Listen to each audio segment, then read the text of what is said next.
Coucou Alex, Yo. comment ça va? Bon écoute, ça va nickel. Le petit rythme, on se met en condition quoi. On est en mode Rocky Balboa là. Hein. Le confinement continue, et Alors oui. ouverture des transferts dans 5 jours. Ah, je comprends plus rien. Draft dans 8 jours. Hein. Oui, Voilà. ça va au niveau des Qu'est-ce infos. qu'on a d'autre? Qu'est-ce qu'on a Free agency 10 jours. Oui. Qu'est-ce qu'on a Camp d'entraînement, 1er décembre. Ouais, 21 Reprise jours. de la saison, le 22, 42 la jours, pré-saison, ouais. le 8. Plein d'infos évidemment qui sont à Wow. retrouver sur le compte Twitter Trash Talk et sur le site de Trash Talk. Il y a plein d'infos qui ont été balancées entre un JTT et un profil de draft. Oui, les profils de draft débarquent bien sur Trash Talk. Vous étiez nombreux à nous poser la question. C'est un classique de cette chaîne avec l'intro Street Fighter made by Léonce. Il y a Alex, il y a Bibi, il y a évidemment tous les commentaires qu'on attend comme d'habitude de votre part sur les prochains jours qui vont nous mener jusqu'à la draft du 18 novembre et qu'on commentera en direct. On va faire des petits profils de draft, mon cher Alex. Voilà, exactement. Bah, on va s'intéresser un peu à combien on en fait, on a dit Oh, on verra. 8. On verra. 6, 7, 8. Ouais, Ce qui nous mène jusqu'au La 18 draft- novembre, donc la draft est dans logiquement. 8 jours, donc voilà. Ouais, donc on a. C'est une draft assez spéciale cette année parce qu'on a quand même beaucoup moins pu voir évoluer les prospects. Bien sûr. Entre la saison NCAA qui a été quand même cutée mi-mars, plusieurs championnats européens qui ont été aussi pas mal chamboulés. Donc on va se servir au mieux de ce qu'on a comme info pour essayer de faire des profils quoi, les plus intéressants possibles. C'est ça, c'est vraiment un setup qui est différent. Déjà, normalement, on est sur les poufs. Ensuite, on est censé avoir des workouts et donc dire tu as T'as vu vu cette photo? Est-ce que tu as vu cette photo d'Anthony Edwards qui monte jusqu'au plafond et cette photo de je ne sais quel joueur en alors, surpoids tu sais, parce qu'il n'a pas rejoué depuis 6 semaines? Ou alors tu sais, t'as vu la Melo Ball? Il enchaîne les ficelles en fait. Hein. Tu sais, le mec torse nu, Il a mis 7 tirs à 3 points de tatouage suite. au vent, tout seul sans opposition. tu Bien sais. sûr. Et en fait, c'est un sniper. Hein. Tu sais que dans le workout géré par Rich Paul et toute la clique de Clutch Sports, les mecs ont été super forts. Ça, c'est le classique évidemment. Mais bref, trêve de troll. Vous voyez que Alex se marre et on sait que aussi beaucoup de monde connaît ce classique. Nous sommes, comme l'a dit Alex, dans une année particulière. On aura quand même une draft en Google Hangout, en Meet le 18 novembre. On essaiera de gérer ça bien comme il faut. Nous, par contre, ça bouge pas. Sur On a des MySpace, profils. la draft, non? Comment ? C'est sur MySpace, la draft, non? Je crois que c'est sur MySpace, tout à fait. Ouais, N'hésite en pas live. n'hésite pas à envoyer. J'ai toujours un compte. Sexville, voilà, hein, de MySpace. Si tu envoies les infos chaudes de ta région, on peut te rencarder. Voilà, c'est ça. Le modèle, il n'a pas changé. Vous le savez, sur ce genre de profil, c'est simple. On démarre avec les informations principales à donner sur le joueur. Soit vous le connaissez très bien et donc vous craquez les doigts et vous avez juste à compléter vos infos. Soit vous le découvrez et on est ravi de vous présenter justement les futurs cracks de la NBA. Ensuite, on va comparer le joueur à ce à quoi il pourrait ressembler dans la NBA de demain. Et ensuite, Alex, la dernière petite section, on se projette quoi. On se projette. Sur la draft. On glissera une ou deux questions là-dedans, un peu piquantes ou pas, en fonction des profils. Ouais, clairement, moi j'ai une question à te poser avant que ça démarre, parce que les gens ils se demandent. Je t'en prie. Où est-ce que tu chopes tes infos? Comment tu fais du coup? Moi, Beaucoup de gens m'ont demandé, moi, si je suivais les jeunes ou pas, et m'ont dit, mais comment tu fais? Où est-ce que tu regardes? Qu'est-ce que tu lis? Et compagnie, quoi. eh bien écoute, sur la draft en elle-même, tout au long de l'année, personnellement, j'essaie de me maintenir informé avec quelques pontes de l'actu draft et donc les jeunes prospects de demain. Ça peut passer déjà par Jonathan Givony et Mike Schmitz d'ESPN qui vont faire leur boulot. Il y a aussi des sites américains qui font déjà de la bonne couverture quelques années précédant la draft. Hein. Moi, je suis déjà, je ne me le cache pas, sur la draft 2021 avec Kate Cunningham et d'autres petites cliques, d'autres petits cracks qui vont arriver. Après, c'est chacun son chemin. J'essaie de choper quelques potentiels mock drafts. Je me fais mon avis avec des highlights ou des matchs complets qui sont disponibles sur YouTube ou sur d'autres plateformes. Des articles, évidemment en France, hein, Envergure aussi, qui fait le boulot. Et voilà, toi, je sais pas comment tu complètes. Au niveau des infos, je fais sensiblement la même chose que toi. J'aime bien aller checker les mock drafts pour voir un peu ce qui se dit et voir un peu les joueurs qui sont clivants, c'est-à-dire le mec, il y a 2 mock drafts qui le mettent en 12 et 3 mock drafts qui le mettent en 3. Tu sais, il y en a bien tous les sûr. ans. Ça, j'aime bien. Pour me faire une idée un peu, la différence de toi, c'est que clairement, moi, je m'y mets pas tant que le moment n'est pas arrivé. J'ai moi, beaucoup de mal à j'anticipe pas mal. suivre les championnats de jeunes pendant la saison NBA. Je sais pas du tout, je suis incapable de citer le moindre nom pour 2021. J'en ai plein. J'ai pas encore regardé du tout. Ouais. Je regarderai le moment venu. Par contre, là, j'avoue que depuis... Ouais, je sais pas moi, depuis que la saison NBA est finie, Bien je sûr. m'y suis un peu plus collé. Alors avec les infos qu'on a, je vais beaucoup lire sur Envergure. Clairement, les poteaux français, là, ils font grave le taf. Mhm. Après, j'aime bien Mike Schmidt, évidemment. Parce que je pense que ses analyses et ses vidéos, notamment, sont quand même bien faites et assez explicatives. Bien sûr. Donc voilà, je vais piocher un peu à droite à gauche. Parfois, ça m'arrive même de taper juste le nom du joueur et de regarder ce qui traîne sur YouTube. Quand c'est des highlights, ça me gave un peu parce que je trouve qu'on a tendance à voir que des dunks ou des shoots qui rentrent. Je trouve pas ça très intéressant. Ouais, non, Ce c'est que pour ça, j'aime moi, je bien, vais aller me taper des matchs complets. Hein. Voilà, ou au moins des bouts de match entiers avec des Ah, séquences de jeu, si tu veux. Non, bien Parce sûr. que j'avoue que les highlights où le mec rentre ses tirs et le mec met des dunks. Non, il passe pour tout le monde passe pour Bradley Bill. Si t'es arrière vois, et qu'on regarde les highlights. Ouais, il y a des pivots, t'as l'impression que c'est un pur contreur et tout. Tu fais, ah, ok, et puis après tu regardes une séquence de match, tu fais, ok, il a fait 2 comptes, par contre, il a été 8 fois mal placé quand même. C'est Tu vois. ça. Et Alors, puis donc voilà. Et puis évidemment, en complément, ça on en avait déjà parlé l'année dernière, moi je suis très sensible à un élément aussi de la draft, c'est n'importe quelle interview qui a été faite de ce joueur, je laisse les highlights et le parquet de côté, savoir si un garçon a la tête sur ses épaules, ça peut me donner aussi un indicateur d'à qui on a affaire, quoi. Ouais, Non, moi pas aussi qu'il quand faille je peux. forcément bien parler pour quoi que ce soit, c'est juste que souvent tu peux avoir une indication quand tu vois le niveau juste de confiance en soi, de capacité à notamment se remettre en question et à bien répondre déjà à la presse. Ce sont des éléments qui te montrent si t'es pro ou pas pro, ou si t'es NBA ready ou pas. C'est des bases en tout cas, tout à fait. Ouais. Je suis d'accord. Ouais. Donc Voilà. voilà. Du coup, on va pouvoir démarrer tout de suite avec donc Monsieur Anthony Edwards, qui est notre premier profil de draft. Il y en a plein qu'on va faire. Vous aurez juste à checker ça. Sur les prochains jours. Anthony Edwards, on va faire le profil complet puisque c'est un des garçons mentionnés le plus haut dans cette draft. Très clairement, Alex, on est sur un arrière hypertonique, 19 ans qui a fait sa saison à Georgia, un bout de saison quand même.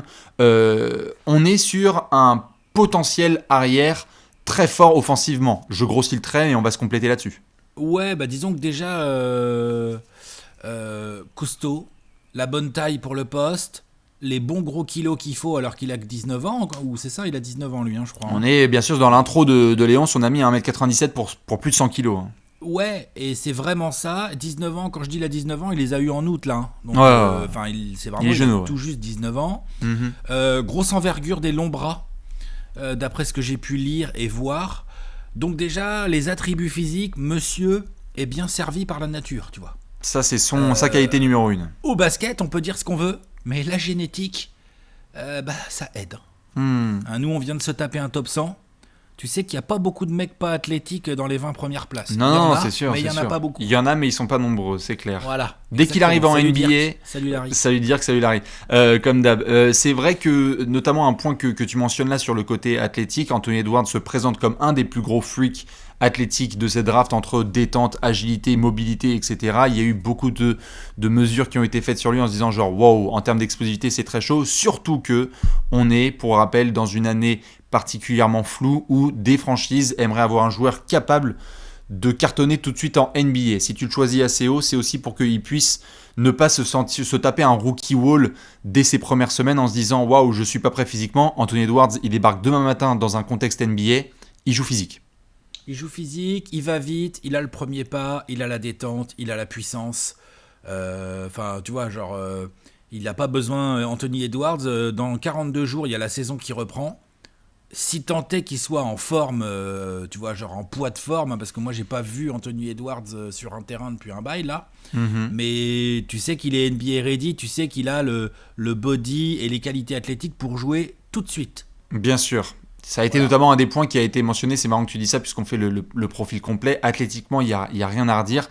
Mais justement, dans l'approche du jeu, il y a quelques points d'interrogation. Et notamment, tu le mentionnais là sur l'aspect physique. Certains l'ont vu notamment puisqu'il y a eu un workout géré par Clutch Sports avec Rich Paul récemment. C'est pour ça que j'en parle. Où il était hors de forme et où ça ressouligne un des éléments les plus perturbants avec Anthony Edwards, c'est notamment cette approche du jeu où tu peux avoir un joueur extraordinaire un jour et un mec désintéressé le lendemain. On n'est pas sur un niveau de compétitivité et de régularité qui est à la hauteur de ce qu'on attend d'un premier pick de draft. Après, il a 19 piges.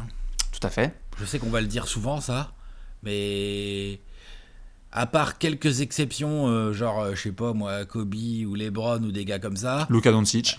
ou Luka Doncic, et encore Luka Doncic, on peut pas dire que ça soit un esthète des salles de sport, tu vois ce que je veux dire? Ah oui, mais par contre, c'est un compétiteur de malade. Ah non, compétiteur bien sûr, mais des compétiteurs, il y en a plein. C'est pas pour enlever Luka Doncic, c'est juste il y en a plein, je veux dire, des mecs qui ont envie de gagner, tu vois. Là, il y a Anthony Edwards, je doute pas un seul instant qu'il ait envie de gagner. Par contre, il y a une différence entre être un compétiteur qui a envie de gagner et être un compétiteur qui, 365 jours par an, est en état de forme. Oui, bien sûr. Ça demande une discipline mentale Ah, que c'est ça. finalement assez peu de jeunes ont à 19 piges. Ouais, bien pas sûr. non plus exagéré. Non, c'est sûr, c'est assez rare. Maintenant, l'interrogation liée à ça, à ce que tu mentionnes, c'est ce côté montagne russe qu'on peut voir avec certains arrières. On va en parler après dans le labo par rapport aux comparaisons qui sont faites. Il y a eu des comparaisons avec différents types de joueurs, mais quand on fait le profil complet, là maintenant qu'on a parlé physiquement notamment et mentalement, on est obligé de parler évidemment statistiquement et le type de profil qu'il représente. On est vraiment sur un arrière offensif qui est capable vraiment de get buckets dès demain matin en NBA. Slasher. Créer son propre shoot, slasher, il reste 5 secondes sur HD24, Anthony Edwards, démerde-toi. Tu peux déjà, et tu peux avoir un potentiel offensif qui le voit rejoindre les plus grands arrières de la NBA si tout va bien et les étoiles sont alignées d'ici quelques années. Je suis d'accord. Disons qu'en plus, personnellement, je trouve pas que son handle soit fou, mais c'est déjà pas si mal. C'est Genre, déjà il est très capable. bien. Voilà, exactement. Il est capable de. Voilà, c'est pas Bradley Beal ou James Harden, mais il y a déjà une vraie belle base qui lui permet de driver et pas que tout droit, je trouve. Finition près du cercle, je trouve vraiment grâce à sa puissance et ses qualités athlétiques. Mais il y a aussi un petit toucher pas trop dégueu, je trouve. Ouais, c'est pas mal. Et aussi, pour continuer dans le côté offensif, bah, je sais pas ce que t'en penses, mais moi en tout cas sur les bouts de match, les vidéos que j'ai vues et tout, j'ai trouvé pas si dégueu à la passe. C'est le côté Pas fluctuant. si dégueu. Oui, bien sûr, mais c'est le côté qui est très. Il y a quelque chose. Bah oui, c'est le côté qui est très très polarisant avec Anthony Edwards, c'est que tu as un match où tu peux te dire waouh, en fait, Il est capable. Pour en un fait, deux, il est capable de faire des passes en pleine contre-attaque entre les jambes d'un adversaire et en fait ça passe. Et en fait le lendemain, t'as la vision tunnel. Anthony Edwards pense qu'il peut mettre 70 points dans un match et en fait ça peut être compliqué. Il n'a pas encore été dans une structure qui lui permet de vraiment comprendre le jeu. Comme tu le dis, il a que 19 ans. Il est capable à la passe. Maintenant, c'est de savoir s'il est capable naturellement à la passe ou si ce sont des flashs qui apparaissent certains soirs. Je suis d'accord. Et du coup, dans la continuité de ça, comme on mélange un tout petit peu, on passe des qualités aux défauts, mais dans la continuité de ça, dans le périmètre, c'est pas qu'il a pas un bon tir, mais il y a vraiment des choix bien crado dans la continuité de ce que tu viens de dire. Et ce qui du coup fait quand même pas mal baisser ses pourcentages, notamment de sa dernière saison. Je pense que ses pourcentages pas ouf sont principalement pour moi, en tout cas au vu des ce que j'ai pu voir ou lire, principalement dû à de la sélection. Ouais, sélection de tir, tout à fait. Sélection de tir, cadre aussi, coéquipier. Donc on lui a mis des responsabilités, on lui a dit justement démerde yourself. On l'a mis à plusieurs types de postes. Parfois on lui a demandé de jouer à la main, ce qui n'était pas forcément pratique. Mais c'est clair que il y a ce point que tu mentionnes, c'est le premier, la sélection de shoot. Tu as l'impression d'avoir un peu parfois un petit peu un fou en liberté, quoi. C'est-à-dire que tu peux avoir des moments où il va prendre le ballon, il va prendre des décisions, où tu vas te dire oh non non non non non, yes ça rentre, ou oh non non non non, eh putain qu'est-ce que c'est que cette possession. Et ça c'est ce qui fait flipper pas mal de franchises, ouais. Alors après, encore une fois, même chose que ce que j'ai dit tout à l'heure pour le côté, quand tu as mentionné le côté mentalité et tout. Pour le coup, moi je trouve que la sélection de tir, c'est vraiment un truc qui se bosse. Mais Oui, vraiment, quoi. Bien sûr. Là, pour le coup, de la même manière un peu que pour la mentalité que tu citais tout à l'heure, ça peut pas mal dépendre de là où il tombe et avec qui il tombe comme joueur. C'est ça, c'est le profil typique de attention, s'il tombe au bon endroit, ça peut faire extrêmement mal. On a vu un garçon dont on va parler après par la suite, un garçon comme Donovan Mitchell, quand il tombe dans la bonne franchise, du coup, tu as le cadre stable, tu as le bon management et le bon coaching staff pour bien bosser et toucher ton potentiel max, et donc tu l'atteins. Et c'est ça qui intrigue avec Anthony Edwards, c'est que est-ce que tu peux toucher ton plafond ? S'il touche son plafond, il peut mettre tout le monde dans le rétroviseur en termes de talent. C'est possible, tout à fait. Et puis après, tu vois, tout au long de l'histoire, on a des exemples comme ça. On a déjà suffisamment parlé de contexte, toi et moi, à nombreuses reprises. Mais tu vois, je sais pas, moi, Charles Barkley, s'il tombe pas dans l'équipe de Moses Malone et de Julius Erving, ça se trouve, c'est juste un petit gros c'est ça. qui fait pas de carrière. Non, mais Bien sûr, j'exagère, sûr. je schématise, mais tu vois ce que je veux dire. Bien sûr. Donc, tu vois, Anthony Edwards, en fonction de qui y a pour le drafter haut, parce que là, on parle d'un mec, on va en parler plus tard, drafté haut. Je pense qu'il y a des équipes, c'est pas du tout pareil que d'autres en termes de coaching et de coéquipier, et donc de comment tu rentres en NBA, quoi. C'est clair. Je vous conseille juste pour boucler la boucle sur le profil complet d'aller voir notamment, puisqu'on en parlait tout à l'heure, l'espèce de 1-1 qu'il a fait avec Mike Schmitz sur YouTube, un joueur avec une personnalité, il débarque demain matin, ça va être la star du campus. On est sur une personnalité, un hyper large sourire, un mec hyper convaincant, confiance, voire arrogance pour certains, mais ultra confiant. C'est un mec qui va débarquer demain matin et dans n'importe quelle franchise, les fans vont dire waouh, il est immanquable. C'est sûr. Je suis d'accord. Et puis il y a aussi, à contrario de parfois la mentalité qui déçoit, en termes de cœur et de tempo qu'il peut mettre dans un match, c'est que c'est très sérieux. Je pense que ça, c'est des qualités qui vont se voir, surtout dans la NBA actuelle où quand même la pace est élevée et il y a quand même des espaces. Pour moi, un joueur comme ça, il va se voir tout de suite. C'est clair. Et dans les deux sens du terme, il y aura des fois où il se verra pour les mauvaises raisons, mais il va se voir, c'est sûr. N'allez pas au contre, évidemment, sur Anthony Edwards. Lorsqu'il passe ligne de fond, ça pourrait très très vite terminer sur YouTube ou sur Twitter dans les prochains mois. La prochaine section, la suivante, c'est donc à quel joueur le comparer en NBA, puisqu'on sait il va se ramener sur un poste plutôt d'arrière dans les prochains mois, quelle que soit l'équipe dans laquelle il va tomber. Alors, ce qui est intéressant, on en parlait là avec Anthony Edwards, c'est qu'on est vraiment sur un range assez large. Quelques noms sont venus, on les balance quand même. On est passé de Dion Waiters tout en bas, pour le côté sélection de shoot, à Victor Oladipo, en passant... Waiters, c'est vache. À Dion Waiters, tout à fait, mais c'est aussi tout ce qui s'est passé avec Anthony Edwards, c'est-à-dire de Dion Waiters à Victor Oladipo, en passant par Donovan Mitchell et Andrew Wiggins, c'est-à-dire le côté moteur fluctuant, le côté sélection de shoot, le côté uber athlétique et joueur capable de bien bosser. Voilà les 4 joueurs qui ont été surtout mentionnés en comparaison avec Anthony Edwards. Ouais, j'aime bien le comparo avec Donovan Mitchell. Même si Anthony Edwards possède un avantage par rapport à Donovan Mitchell, c'est qu'il est déjà plus grand et plus costaud de base. Donovan Mitchell est petit pour le poste 2, il ne faut pas l'oublier. Même s'il est très explosif et tout, il reste petit. Mais j'aime bien le comparo. Oladipo, je trouve qu'il défend pour l'instant, en tout cas, il défend pas du tout comme Oladipo, pardon, pour moi. Oui, de toute façon, Victor est arrivé en NBA en tant que gros défenseur qui devait développer son attaque. Il est arrivé en NBA, demande à Lillard, voilà quoi. Lillard, il a essayé d'aller au dunk, il était pas bien vieux Oladipo quand il a remis Lillard sur ses fesses là, au tout début de sa carrière. Ouais. Tu te rappelles de cette image là? Ça va me revenir. De l'époque Lillard Orlando qui monte au dunk, époque Orlando, Oladipo, il l'attend en contre-attaque et voilà, ça passe quoi. Bah, de toute façon, en sortie d'Indiana, c'était un gros défenseur attendu à Oladipo. Ouais. Donc j'aime moins la comparaison à cause de ça, même si athlétiquement, il se ressemble pas mal. Est-ce qu'on a le droit de parler d'un sous Dwayne Wade qui défend pas trop ? Lui a été le premier, je vois, c'est marrant que tu mentionnes ça, parce que lui a été le premier à dire que son modèle, celui qu'il a voulu dupliquer, c'est celui de Dwayne Wade. Moi, quand je le vois jouer, je vois Dwayne Wade un peu quand même. Alors, il a ce côté tanké, là. Il a pensé à Wade. Il a un côté impactant et hypertonique qui va faire penser à Wade, mais certains soirs. C'est-à-dire que s'il peut avoir... Wade, tout à fait. Mais ce que je veux dire par là, c'est que s'il peut avoir 2 dixièmes de la compétitivité de Dwayne Wade, moi je suis chaud. Puis s'il peut défendre comme Dwayne Wade aussi.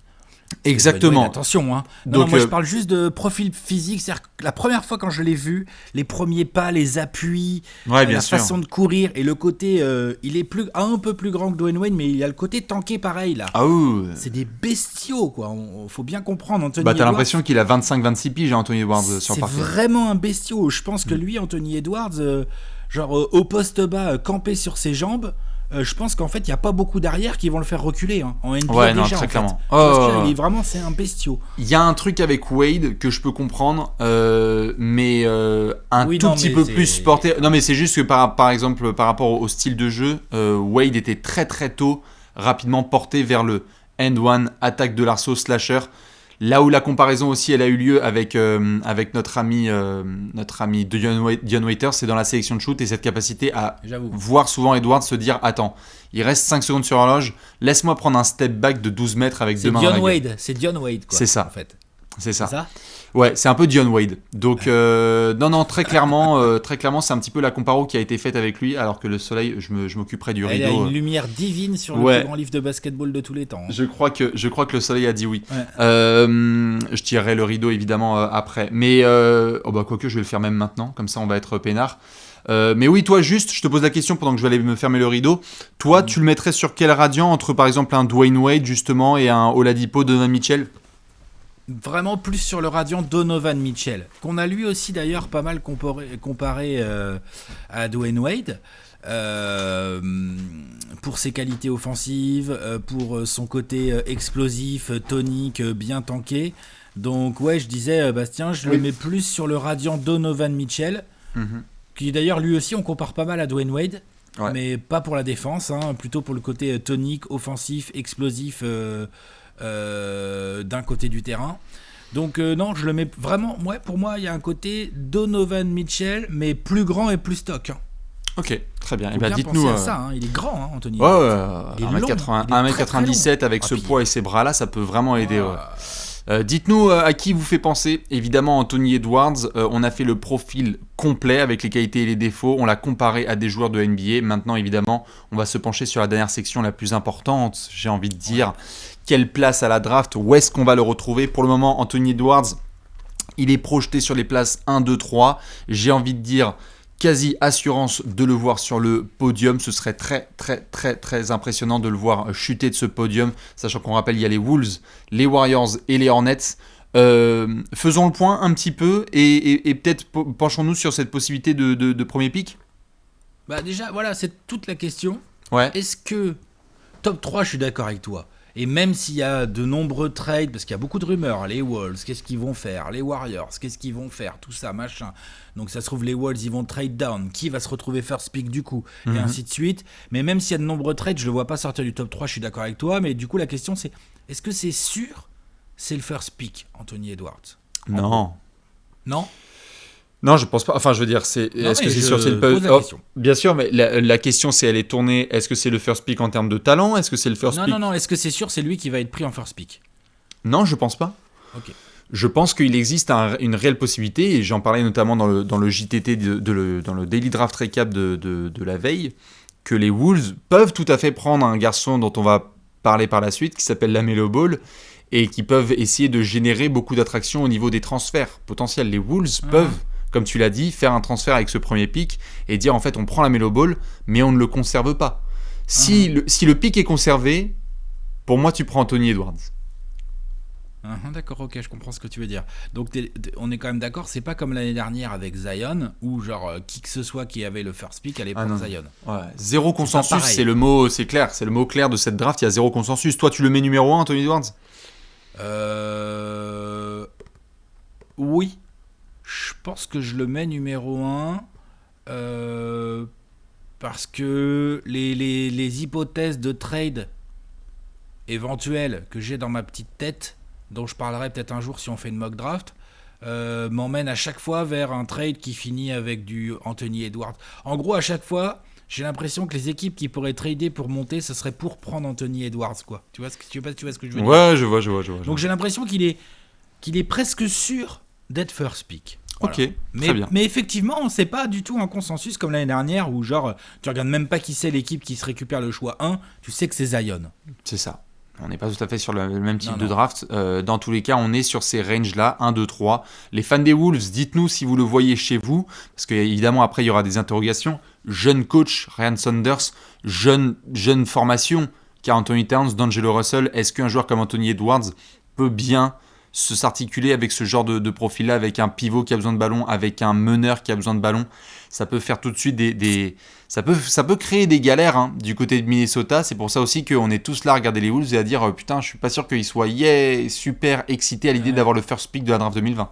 Et même pour lui, pour Anthony Edwards, démarrer sa carrière aux Wolves à côté de D'Angelo Russell et Karl Anthony Towns, qui sont pas non plus réputés pour être des gros lockdown défenseurs quand même. sans leur faire offense, on est d'accord. Ouais. Et qui sont des jeunes, qui sont pas encore des leaders affirmés non plus, tu vois. Ouais. Entre débuter sa carrière là-bas ou glisser en deux et débuter sa carrière avec Klay Thompson, Draymond Green et Stephen Curry, Oui, bah là... tu sais qu'en termes de carrière, Bien c'est sûr. pas le même délire. Ah non, je suis d'accord. On parlait tout à l'heure, tu parlais de sa mentalité et tout. Si c'est Draymond, Stephen Curry et Klay Thompson qui lui apprennent la vie au début, tu sais qu'attention. Bah c'est toute la question autour de Golden State. On a souvent mis... Ils ont joué à la Marelle depuis 3 semaines, donc ils sont là. Nous, on adore Avdija, on adore Wiseman, on adore la Melo Ball, Ils adorent Okoro aussi. Anthony Edwards, bien sûr. Ils adorent tout le monde. Ils ont même envie de prendre Léonce à la draft. Donc si tu veux, il y a un petit peu de très tout. bon recrutement. Excellent, c'est le first pick. Gros défenseur. Il y a pas de problème. Mais c'est sûr qu'il y a cette interrogation. On en parlait en tout début de vidéo avec Anthony Edwards qui a besoin de rentrer dans une franchise stable. Best case scénario, Anthony Edwards tombe à Golden State et est formé par cette bande de salopards là, Steve Kerr, Bob Myers, Curry, Clay, incroyable. Et donc, vu qu'ils ont toujours de l'avance Golden State, ils disent vas-y, t'inquiète, on prépare la suite. On prépare la suite où dans 2 ans, on a déjà un mec qui va être là, qui va prendre la suite pour s'assurer qu'en fait on reste compétitif. Des balles à Curry et Clay dans les corners là. Mais c'est une vraie possibilité. C'est une vraie possibilité. Et maintenant, entre le best case scénario et le most probable scénario, on est d'accord, c'est plutôt Minnesota en 1. C'est plutôt Minnesota ou quelqu'un qui aurait tradé avec Minnesota et qui se retrouverait en 1 pour prendre Anthony Edwards.